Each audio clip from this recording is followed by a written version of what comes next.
In accordance with our rules, Mr. Chair, Section 11, Move to I suspend, Mr. therefore Chair. move to cite in Session contempt. suspended. Mga boss, may naniniwala pa ba sa mga kontraktor at sa mga DPWH officials na to na sangkot sa mga maanumalya at ghost flood control projects? Kayo mga boss, tanungin kayo, naniniwala kayo dyan?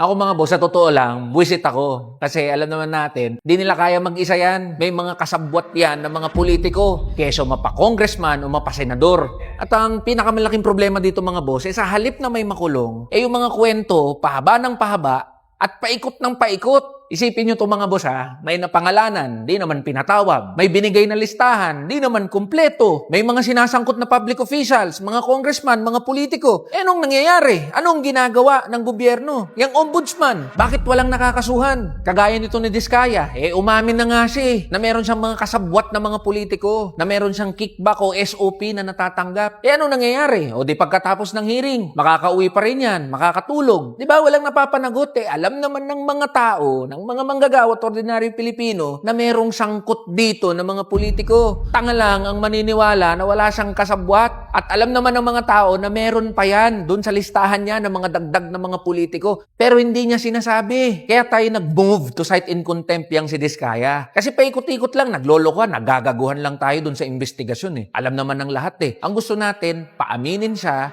ituga niya na yung mga politikong sangkot dyan at huwag na siyang magsinungaling. Hindi pinanganak kahapon ng mga tao para mabilog at mauto nyo dyan sa kwento nyo. Alam ng mga tao at alam ng lahat na merong pinagtatakpan. Kaya kung kinakailangan na i-cite in contempt yung mga yan, kahit gaano pa sila karami, gagawin natin para man lang makabawi tayo ng mga manggagawa at ordinaryong Pilipino na ginagago niyang mga magkakasabwat na mga kontratista at mga politiko. At bakit ba tayo nandito? Siyempre, para may mapanagot, hindi para maglunsad ng walang katapusan na mga hearing. Napaka-unfair kasi mga boss na kapag tayo mga ordinaryo at mga manggagaway nagkasala, kulong agad.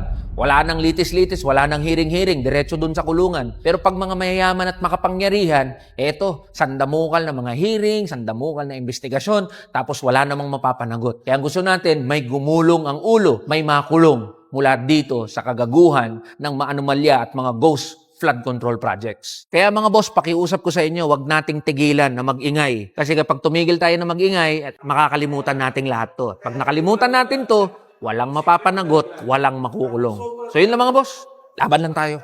Tara na, kamanggagawa.